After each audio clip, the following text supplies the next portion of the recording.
Pemirsa, tak hanya potensi pertanian yang bisa dikembangkan di tanah Bali, peternakan pun memiliki potensi yang sangat bagus untuk dikembangkan. Tentu, dalam mengembangkan peternakan tersebut, kita harus melirik peluang pasar terlebih dahulu.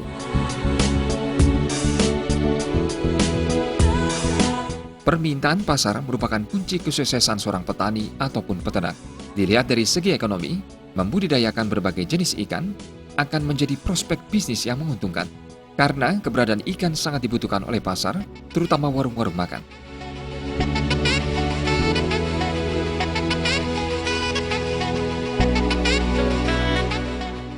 Selain itu, kita juga dapat membudidayakan ikan sendiri, kemudian memasak sendiri dan menjual langsung.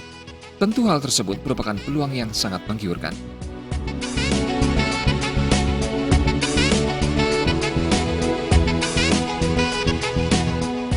Selain hidangan ikan yang masih sangat segar, kita juga tidak kesusahan dalam mencari bahan masakan.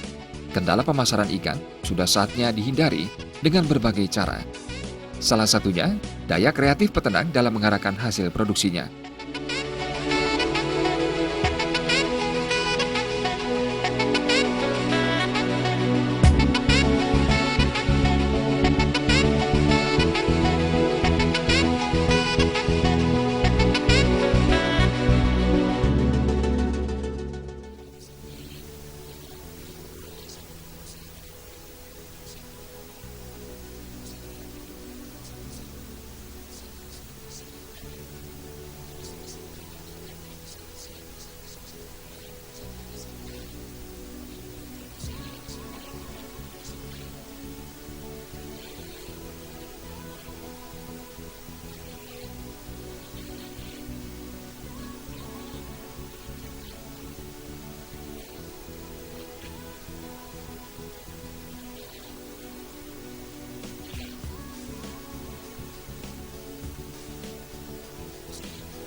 Nah, pemirsa, agrobisnis kali ini akan membahas budidaya berbagai jenis ikan serta pemasarannya di wilayah Blabatu, Kabupaten Gianyar. Peternak ikan Wayan Kenik sudah cukup lama mengembangkan budidaya ikan dengan berbagai jenis. Selama mengembangkan budidaya ikan, Wayan Kening tidak pernah mengalami kendala yang berarti. Hal tersebut karena dalam pemasarannya, peternak mensiasati dengan berbagai cara. Jenis ikan yang dikembangkan oleh Wayan Kening diantaranya ikan bawal, nila, lele, gurami, karper, dan patin. Ketujuh jenis ikan tersebut dikembangkan dalam kolam yang berbeda-beda.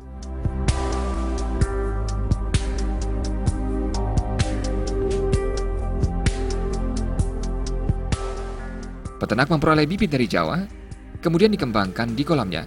Bibit diperoleh dalam berbagai ukuran, mulai dari kecil, sedang, dan besar.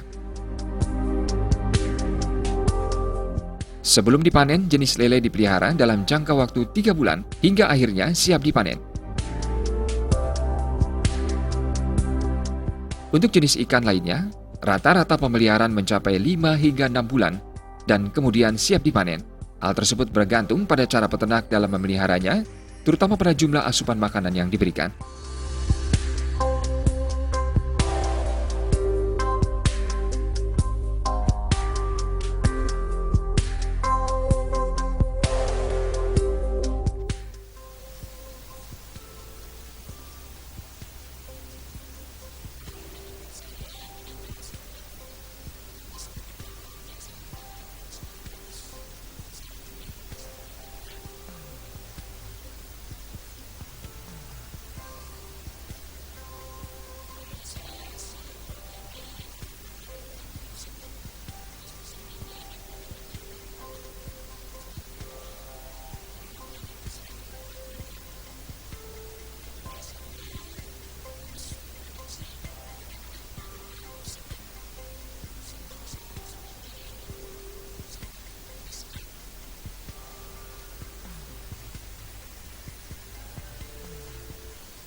Terkait proses pemeliharaan, ada beberapa hal penting yang harus diperhatikan oleh peternak, seperti keberadaan air.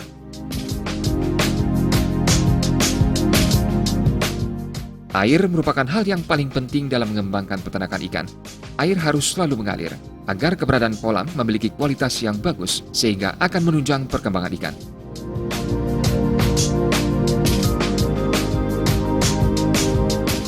Selain air, pemberian pakan juga merupakan hal yang perlu diperhatikan.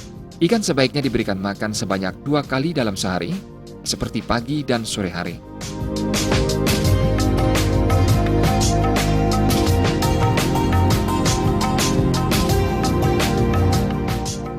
Kolam tidak perlu dikuras setiap hari, karena air selalu mengalir. Dalam hal ini, peternak memanfaatkan air dari subak setempat.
Sampai saat ini, peternak masih mengandalkan bibit dari luar Bali karena belum bisa memproduksi bibit sendiri.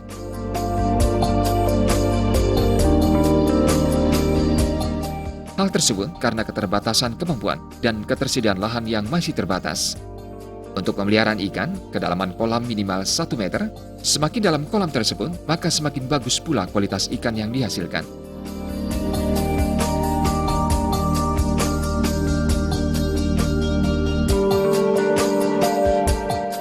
Cuaca juga merupakan faktor yang penting untuk dipertimbangkan.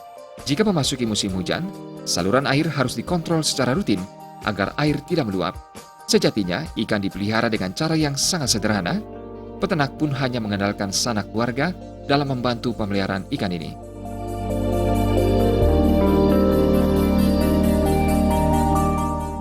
Nah, pemirsa, demikian tadi pembahasan terkait pemeliharaan ikan. Kini, kita akan beralih pada pemasaran. Berbagai cara harus mampu disiasati peternak dalam memasarkan hasil produksinya.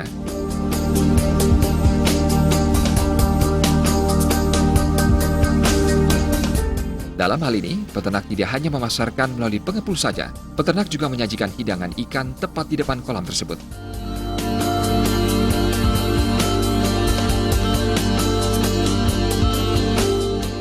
Selain kolam khusus budidaya ikan, peternak juga menyediakan kolam pancing. Dengan berbagai upaya yang telah dilakukan, sampai saat ini peternak tidak mengalami kendala yang berarti dalam memasarkan berbagai jenis ikan. Pemirsa, perkembangan zaman selalu menuntut kita termasuk para petani ataupun peternak untuk lebih kreatif lagi dalam melirik peluang pasar. Semoga tayangan tadi mampu menginspirasi masyarakat dalam mengembangkan peternakan.